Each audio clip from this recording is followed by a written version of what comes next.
Hello everyone, welcome back to our YouTube channel exam track centre. देखो, इस video में मैं 12th क्लास की जो इलेक्ट्रोस्टैटिक यूनिट है, एयरफोर्स में इंपॉर्टेंट चीज़ें जो आती हैं वो उन्हीं के मैं सिर्फ फॉर्मूले करवा रहा हूँ, क्योंकि यूनिट जो है ये काफ़ी बड़ी है। हम इनको एक एक जो है टॉपिक करना मुश्किल काम है, तो इनके बस मैं फॉर्मूले करवा रहा हूँ और उसके ऊपर एक एक क्वेश्चन मैं करवा रहा हूँ। तो इसको ढंग से पढ़ना है आपको, एक क्वेश्चन बनता है इसमें से भी, तो इसको ढंग से करना है। और कोई डाउट हो तो कमेंट करके ज़रूर बताना मेरे को, ठीक है। तो शुरुआत करते हैं। इलेक्ट्रोस्टैटिक यूनिट जो है 12th क्लास की जो पहली यूनिट है इलेक्ट्रोस्टैटिक एयरफोर्स के लिए, इसमें एक क्वेश्चन बनता है।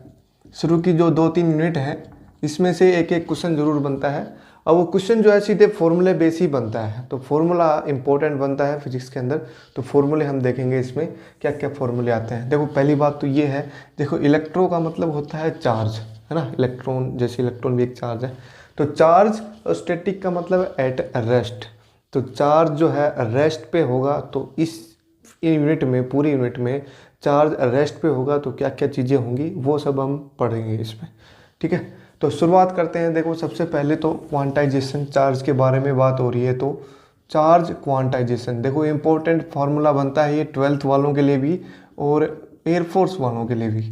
चार्ज क्वांटाइजेशन ये क्या है? ये क्या है कि total free charge of A system, total ये फ्री चार्ज की बात हो रही है, ये भी ध्यान रखनी है। Free charge is integral multiple of elementary charge. E जो है एलिमेंट्री चार्ज है, सबसे छोटी यूनिट है चार्ज की, उसकी वैल्यू होती है 1.6 इंटू 10⁻⁻19 कूलाम। चार्ज की जो एसआई यूनिट है वो है कूलाम, ठीक है। तो 1.6 इंटू 10⁻⁻19 कूलाम जो है वो ई की वैल्यू होती है। एन क्या है यहाँ पे? इंटीजर है। कहने का मतलब ये है कि कोई भी फ्री चार्ज होगा ना, वो कैसी फॉर्म में होगा? ऐसे plus minus E, plus minus 2e, plus minus 3e and so on. मतलब इंटीजर होगा, इसके साथ मल्टीप्लाई ई के साथ, ठीक है। प्लस माइनस साइन, इंटीजर वही होते हैं, plus minus 1, plus minus 2, zero भी होता है, जीरो भी हो सकता है यहाँ पे, ठीक है। तो वही चार्ज एग्जिस्ट करते हैं फ्रीली ओनली, ठीक है। जैसे क्वेश्चन ये है, कोई एक मेटल सरफेस है, एक क्वेश्चन मैं करवा देता हूँ, बाकी और इस पर क्वेश्चन करने हो तो एक क्वांटाइजेशन के लिए स्पेशल मैंने एक वीडियो बना रखी है क्वांटाइजेशन की, तो आप वो भी देख सकते हैं। उसमें थोड़ा सा डीपली में गया हूँ मैं। मान लिया एक ये कोई भी मेटल सरफेस है, ठीक है, इस पर कोई भी फ्री चार्ज नहीं है इनिशियली। अब इसको मैं इलेक्ट्रॉन्स दे रहा हूँ। देखो, इलेक्ट्रॉन्स का एक बार मैं बता देता हूँ कि इलेक्ट्रॉन का जो चार्ज होता है वो क्या होता है? माइनस ई। प्रोटॉन का चार्ज होता है प्लस ई, और न्यूट्रॉन का चार्ज, देखिए एटॉमिक फिजिक्स में फिर से आएंगे इस चीज़ पे। न्यूट्रॉन का जो चार्ज होता है वो है 0, ठीक है।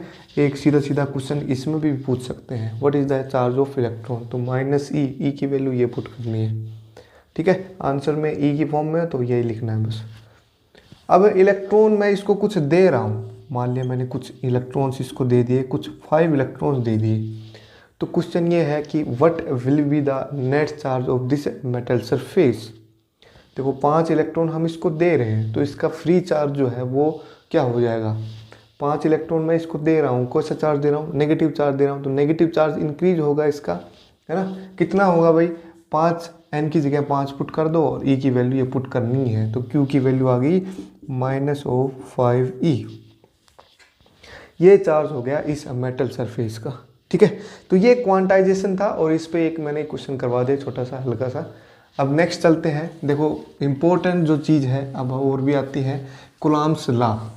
कूलॉम्स लॉ किसके बीच में लगता है? कूलॉम्स लॉ है फोर्स लॉ, जो दो चार्जेस के बीच में जो फोर्स लगता है वो है कूलॉम। कूलॉम एक साइंटिस्ट का नाम है। चार्ज की यूनिट जो है, ऐसा यूनिट वो कूलॉम ही है। सीजीएस यूनिट जो है वो स्टेट कूलॉम है, या फिर मैं कहूँ इलेक्ट्रोस्टैटिक यूनिट भी है। देखो, यूनिट भी याद करनी है साथ साथ में, तो सीजीएस यूनिट में लिख देता हूँ स्टेट कूलॉम, स्टेट कूलॉम। और मैं बोलूँगा इलेक्ट्रोस्टैटिक यूनिट, इलेक्ट्रोस्टैटिक यूनिट, ठीक है, ESU। 1 coulomb is equal to 3 into 10⁻⁹ ESU। अब एक यूनिट और होती है चार्ज की, वो होती है electromagnetic unit, EMU। 1 electromagnetic unit is equal to 10 coulomb.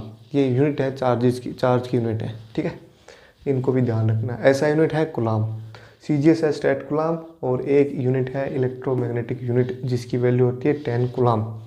Unit भी ध्यान रखनी है आपको। कूलाम्स लॉ क्या कहता है कि दो चार्जेस हैं उनके बीच में जो फोर्स लगता है वो कितना होता है, is equals to 1/4 pi epsilon naught Q.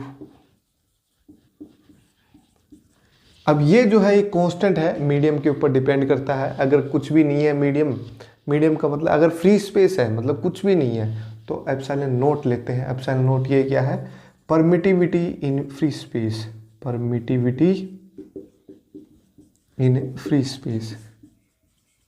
देखो मैग्नेटिक फील्ड के अंदर आएगा परमिबिलिटी, ये है परमिटिविटी। ये किस पे डिपेंड करता है, ये एक मीडियम के ऊपर डिपेंड करता है। अगर दो चार्जेस है मेरे पास, जैसे ये मैंने मोड लगा रखा है, इसका मतलब माइनस साइन नहीं लेना है क्योंकि मैंने मैग्नीट्यूड फॉर्म में लिखा है। फोर्स एक वेक्टर क्वांटिटी होती है, ठीक है। वेक्टर क्वांटिटी वो होती है जो जिनकी डायरेक्शन भी होती हो और कुछ वैल्यू भी होती हो, ठीक है। तो इसकी डायरेक्शन भी होती है फोर्स की और एक वैल्यू भी होती है। परमिटिविटी इन फ्री स्पेस है, देखो फोर्स की जो यूनिट है वो क्या होती है, न्यूटन। और तो इसकी यूनिट हम निकाल लेते हैं जो कि इम्पोर्टेंट बनती है हर एक फील्ड के अंदर, 12th क्लास के लिए भी, एयरफोर्स के लिए भी और नेवी वालों के लिए भी।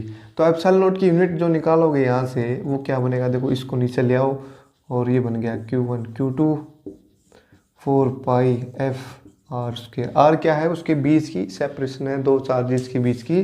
अब ये चार्जेस कैसे होते हैं, पॉइंट चार्ज वो होते हैं जो उनका जो साइज है वो बहुत छोटा है as compare to their separation. इनके बीच की जो सेपरेशन है वो बहुत ही ज़्यादा है as compare to their size, है ना, दिख रहा है यहाँ पे भी। तो इनको पॉइंट चार्ज बोलते हैं। तो इनके बीच का जो फोर्स होता है वो ये होता है फ्री स्पेस के अंदर। मीडियम के अंदर होगा तो मैं भी करवाऊंगा, क्या फ़र्क पड़ेगा। अब देखो इस एप्सिलॉन नॉट की यूनिट निकालनी है, तो चार्जेस की यूनिट क्या है, कूलाम तो कूलाम स्क्वायर हो गई है, डिवाइडेड बाई 4 पाई की कोई यूनिट नहीं है। एफ की क्या यूनिट है, न्यूटन है, और डिस्टेंस की क्या यूनिट है, मीटर स्क्वायर है। तो एप्सिलॉन नॉट की जो यूनिट आ गई ये आ गई coulomb square newton, coulomb square divide by newton metre square, ठीक है। तो ये यूनिट आ गई एप्सिलॉन नॉट की। यूनिट जो है इंपॉर्टेंट बनती है ये, अब इसको भी ध्यान रखना है आपको। अब नेक्स्ट जो है मीडियम के अंदर क्या होगा, देखो मीडियम के अंदर मैं बताऊँ ज़रा। ये फोर्स जो होगा, अगर मैं मीडियम लगा दूं इनके बीच में, दो चार्जेस के बीच में, तो फोर्स जो है वो क्या हो जाएगा, मीडियम के अंदर चार्जेस तो वही रहेंगे और सेपरेशन भी वही रहेगी, बस जो फर्क आएगा वो किस पे आएगा, एप्सिलॉन नॉट की जगह एप्सिलॉन आ जाएगा, ठीक है, एप्सिलॉन। और वो क्या होगा, epsilon naught multiply by epsilon R. इसको हम बोलते हैं dielectric constant. Dielectric constant, dielectric क्या होता है, एक पुअर कंडक्टर होता है जो हम एक्सटर्नल फील्ड के अंदर रखें तो वो पोलराइज हो जाए। पोलराइज मतलब उसके अंदर कुछ इंड्यूस हो जाए चार्ज, वो है डाइलेक्ट्रिक। अब ऐसा कोई मीडियम है जिसके अंदर जो है हम कुछ भी चार्ज इंड्यूस कर सकते हैं, कोई एक्सटर्नल अप्लाई करें तो उस मीडियम के अंदर अगर दो चार्जेस रखे हैं तो ये जो फोर्स होगा ये बन गया epsilon naught multiply by epsilon R. अब इसकी वैल्यू जो है वो 1 से बड़ी आती है, तो इसका मतलब क्या हुआ कि फोर्स जो है वो क्या हो गया, डिक्रीज हो गया, है ना। Force in medium is less than force in free space. अगर इसको फ्री स्पेस को ऐसे लिखूँ तो मैं, ठीक है, इस डाइलेक्ट्रिक कांस्टेंट की डेफिनेशन हम बनाएं तो क्या बनेगा, एक तो ये permittivity in medium divided by permittivity in free space, यहाँ से ये भी बन रही है। इसकी अगर यूनिट पूछ लें कोई तो यूनिट क्या होगी, देखो एप्सिलॉन नॉट और एप्सिलॉन की यूनिट जो है बराबर है, इसकी कोई भी यूनिट नहीं है, यूनिट लेस है, यूनिट लेस है। एप्सिलॉन आर जो है डाइलेक्ट्रिक कांस्टेंट जो है एक कांस्टेंट वैल्यू है बिल्कुल, और कुछ नहीं है, इसकी कोई यूनिट नहीं है, ठीक है।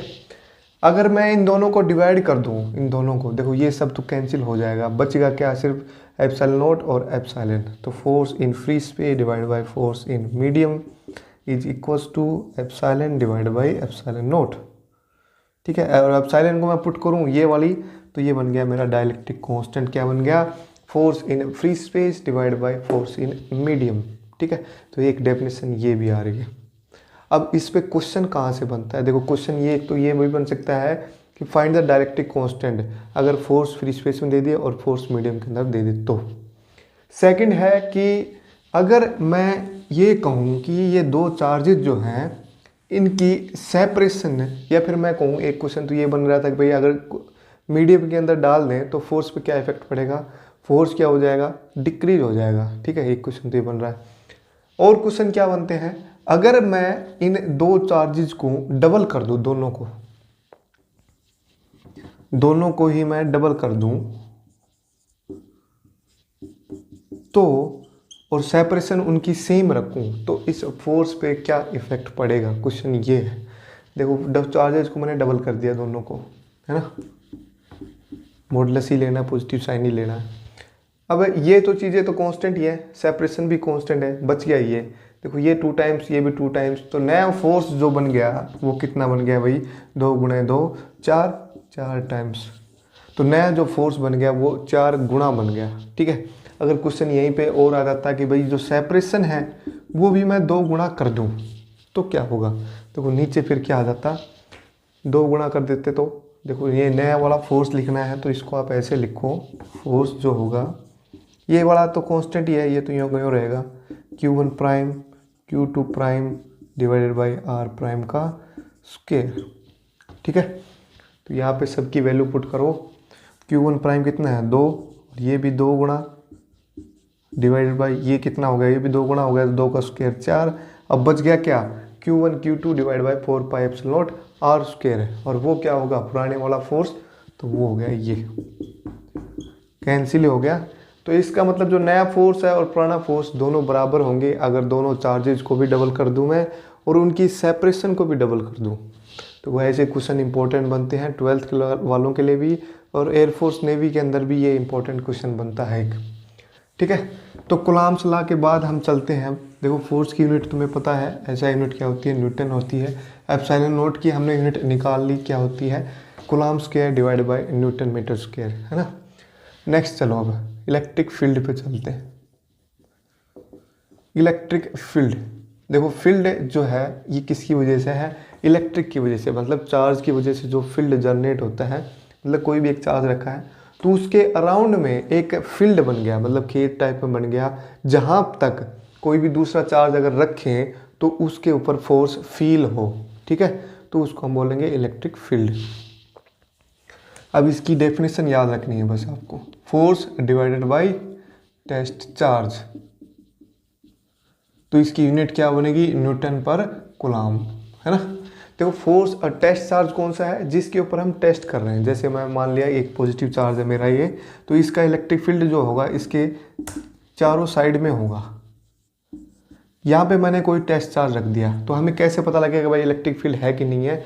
इसके ऊपर अगर फोर्स है तो इसका मतलब इलेक्ट्रिक फील्ड आ रहा है यहाँ तक इसका, है ना, तो वही टेस्ट चार्ज होगा इसका। तो यहाँ पे जो फोर्स आ रहा है इसकी वजह से उसको हम इससे ही डिवाइड कर देंगे तो इलेक्ट्रिक फील्ड की वैल्यू आ जाएगी इस पॉइंट पे। तो इलेक्ट्रिक फील्ड का जो फॉर्मूला है वो मैं लिख देता हूँ, क्या होता है इलेक्ट्रिक फील्ड का इन फ्री स्पेस। देखो इसमें डिवाइड कर दिया ना मैंने टेस्ट चार्ज से, तो एक ही चार्ज आएगा, वो ये लिख देना है, डिवाइड बाई जहाँ पे हम देख रहे हैं, जैसे एक चार्ज है मेरे पास यहाँ पे Q1 और मैंने यहाँ देख रहा हूँ इलेक्ट्रिक फील्ड कितना होगा एट ए डिस्टेंस R, अगर ये पॉइंट जो है फ्री स्पेस के अंदर रखा है तो ये है electric field due to a point charge, electric field due to a point charge, due to a point charge. तो ये फॉर्मूला जो है इंपॉर्टेंट बनता है, electric field due to a point charge. अब देखो अगर कैलकुलेशन करनी आ गई तो क्या करेंगे, 1/4 पाई एप्सिलॉन नॉट की जो वैल्यू होती है वो मैं सीधी सीधी बता देता हूँ कितनी होती है वैल्यू। फोर्स वाले में भी अगर कैलकुलेशन आ गई, वैसे कैलकुलेशन वाले क्वेश्चन आते नहीं है क्योंकि उसमें टाइम लग जाता है थोड़ा सा, 9 × 10⁹ ठीक है। 1/4 पाई एप्सिलॉन नॉट की जो वैल्यू है 9 × 10⁹, और यूनिट क्या होगी, जो एप्सिलॉन नॉट की यूनिट होती है ना उसका उल्टा कर दो बस, तो क्या बनेगी newton metre square divide by coulomb square. ठीक है, अगर क्वेश्चन आ भी जाए भाई थ्योरेटिकल पार्ट में नहीं आ रहा है तो न्यूमेरिकल भी आ सकता है, तो आप ये वैल्यू भी याद रख लो। ठीक है, वैल्यू को सीधा पुट करना है क्योंकि वैल्यू जो भी आएगी माइक्रो कूलॉम या फिर जो जिसमें भी हो तो उसको कन्वर्ट करना है ऐसा यूनिट के अंदर। देखो चार्ज जो है मोस्टली जो है यहाँ पे मिलते हैं माइक्रो कूलाम के अंदर, ऐसे लिखा मिलेगा ये, इसकी सिंबल है माइक्रो का, मतलब इसका क्या है 10⁻⁻⁶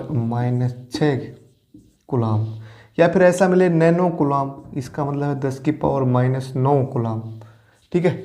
या फिर मिली कूलाम भी आ सकता है, मिली का मतलब है 10⁻⁻³ कूलाम। मोस्टली जो है आपको इसी में मिलेगा माइक्रो के अंदर। तो इसको पहले कन्वर्ट करना है ऐसे 10⁻⁻⁶ कूलाम, और यहाँ पे फॉर्मूले में पुट कर देना है और कैलकुलेट कर देनी है। यूनिट क्या आएगी इसकी, न्यूटन पर कूलाम आएगी, ठीक है। तो ये इलेक्ट्रिक फील्ड हो गया due to a point charge. अब नेक्स्ट देखो जरा क्या आएगा।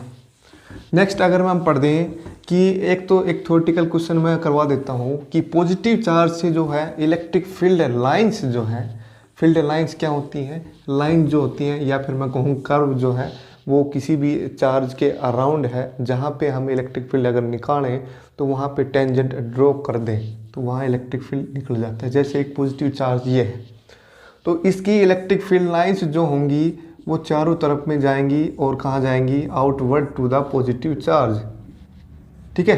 पॉजिटिव चार्ज से इलेक्ट्रिक फील्ड लाइंस जो है निकलती हैं। तो ये प्रॉपर्टीज भी एक नंबर का क्वेश्चन बनता है कि पॉजिटिव चार्ज से तो इलेक्ट्रिक फील्ड लाइंस निकलती हैं और नेगेटिव चार्ज की तरफ जाती हैं,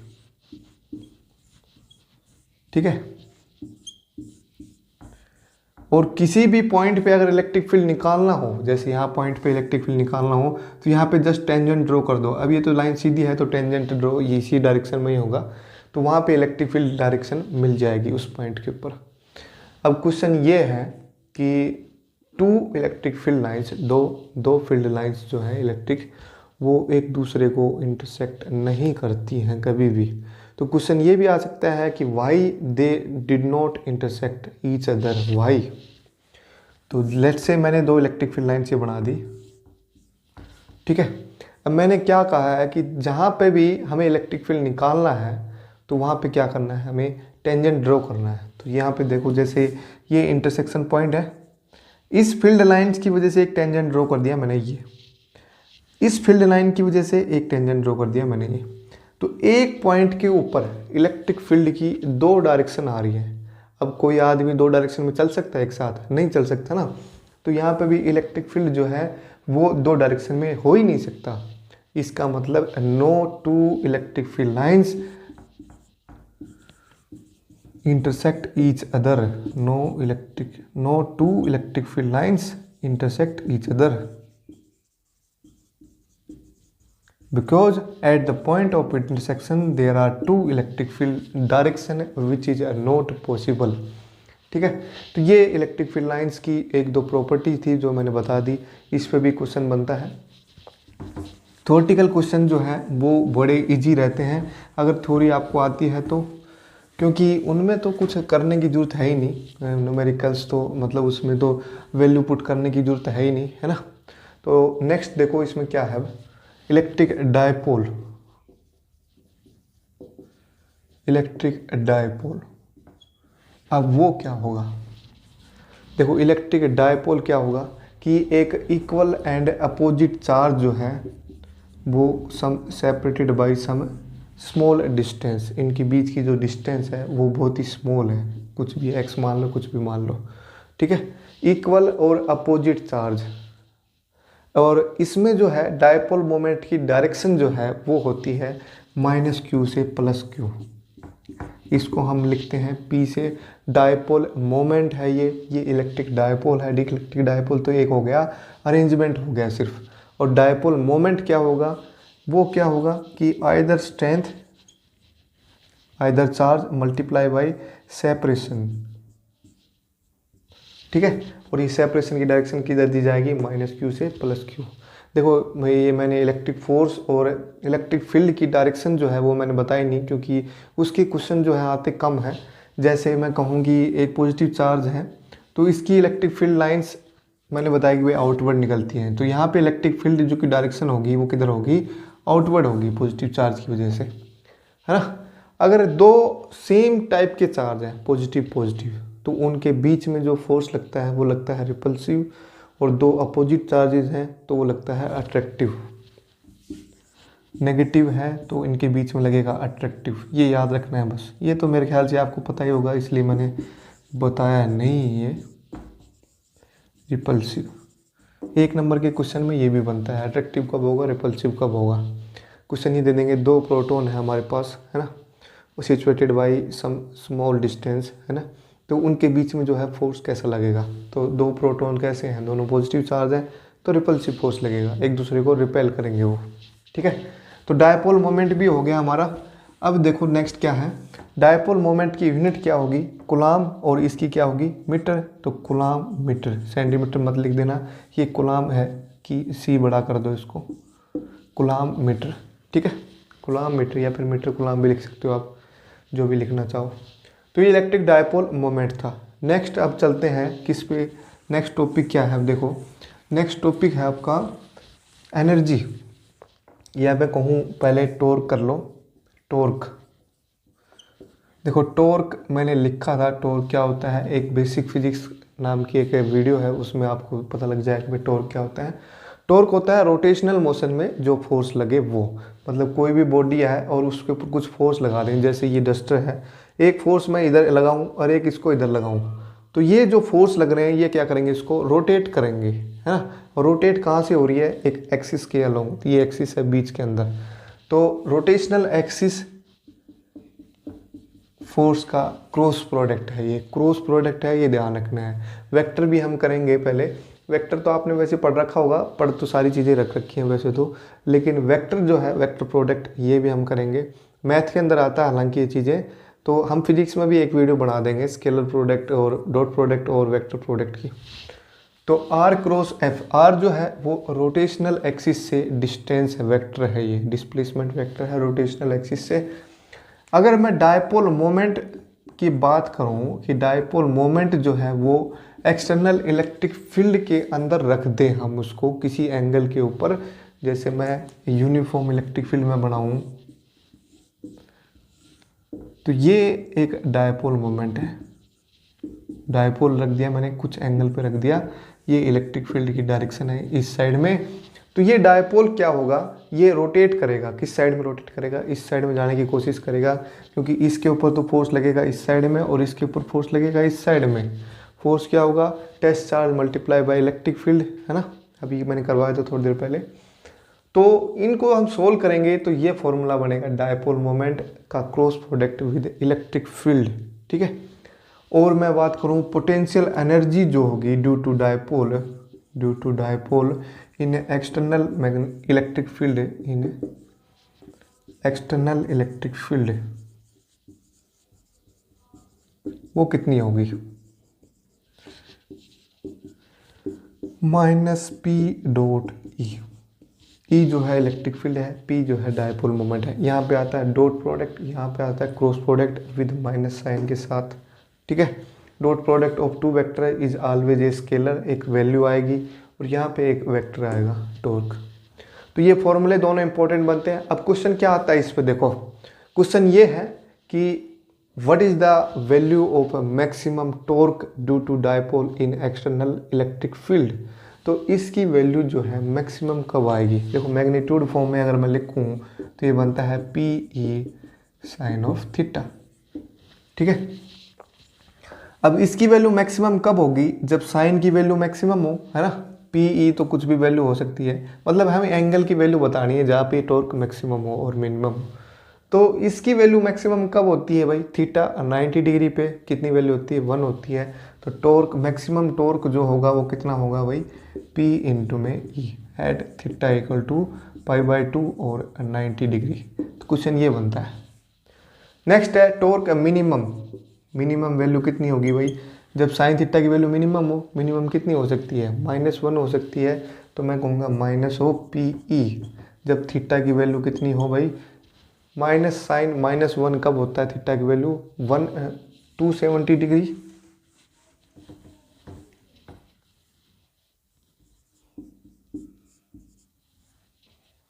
थ्री π/2 और मैं लिखूंगा इसको 270 डिग्री। ठीक है, तो यहाँ पे जो है टॉर्क जो है मिनिमम होगा, या फिर मिनिमम जो है एक कंडीशन और आती है, वही माइनस साइन तो ना लेके हम टॉर्क 0 भी कर सकते हैं, वहाँ पर भी मिनिमम टॉर्क हम मानते हैं। बस साइन थीटा की वैल्यू जो है वो 0 हो। नेगेटिव टॉर्क का मतलब कोई मतलब बनता नहीं है, इसलिए इसको हम नहीं लिखेंगे। टॉर्क मिनिमम जो है वो कहाँ पे होगा, फिर टॉर्क मिनिमम जहाँ होगा वो कितना होगा, 0, मतलब कोई भी रोटेशन ना आए। नेगेटिव टॉर्क का मतलब तो है उल्टी डायरेक्शन में रोटेट करना लग जाए, लेकिन हमें तो रोटेट करवाना ही नहीं है ना। मिनिमम कब होगा, तो वो होगा 0। कितना, कहाँ पे होगा भाई, जब थीटा की वैल्यू कितना हो, 0 डिग्री या फिर 180 डिग्री मैं कहूँ, ठीक है। तो 0 और 180 डिग्री के ऊपर जो है टॉर्क जो है वो मिनिमम होगा, 0 होगा, ठीक है। सिमिलरली पोटेंशियल एनर्जी जो है सेम वही यूज करना है, -P.E जो है ये है। अब इसको अगर मैं इस फॉर्म में भी लिख सकता हूँ, U जो है पोटेंशियल एनर्जी, अगर दो मेरे पास एंगल गिवन हो, PE cos theta 2 minus cos of theta 1, अगर गिवन हो कि डायपोल जो है थीटा 1 से थीटा 2 रोटेट करा जा रहा है, तो पोटेंशियल एनर्जी क्या होगी। तो इनमें कुछ वैल्यू दे सकते हैं आपको, या फिर ये पूछ लें कि मैक्सिमम पोटेंशियल एनर्जी कब होगी। मैक्सिमम पोटेंशियल एनर्जी कितनी हो सकती है भाई, जब इसकी वैल्यू कितनी हो, 2 वैल्यू हो जाए, है ना, -2 इंटू में -1 कितना होगा, 2 हो जाएगा। तो पोटेंशियल एनर्जी की मिनिमम वैल्यू कितनी होगी, मिनिमम वैल्यू तो होगी -2 टाइम्स PE, और मैक्सिमम वैल्यू कब होगी, 2 टाइम्स प्लस का PE, ठीक है। तो मिनिमम वैल्यू होगी -2 PE और मैक्सिमम वैल्यू होगी 2 PE। P जो है डायपोल मोमेंट है, E जो है इलेक्ट्रिक फील्ड है, ठीक है। तो ये आधी यूनिट के लगभग हो गए हमारे फॉर्मूले, और बाकी के फॉर्मूले जो है वो अगले वीडियो में करेंगे, जो कि वीडियो मैं आज ही अपलोड कर दूंगा। तो दोनों वीडियो से ये यूनिट जो है पूरी कंप्लीट हो जाएगी। फॉर्मूले प्लस में एक एक दो क्वेश्चन तो है नहीं, नॉर्मल सी चीज़ें हैं, थ्योरेटिकल पार्ट है। तो ये जो आप याद भी कर लोगे तो इसमें से एक क्वेश्चन जो है आपका पूरा पक्का चांसेस हैं। 1 घंटे की क्लास में एक क्वेश्चन बन रहा है तो बहुत अच्छी बात है ये तो, है ना। 20 टॉपिक हैं पूरे हमारे, तो 20 दिन में मैं कंप्लीट करवा दूंगा इनको। तो 20 दिन तक आप ढंग से पढ़ें फिजिक्स को, एक एक फॉर्मूला जो है अच्छे से अप्लाई करना सीखें। याद करने से काम नहीं चलेगा।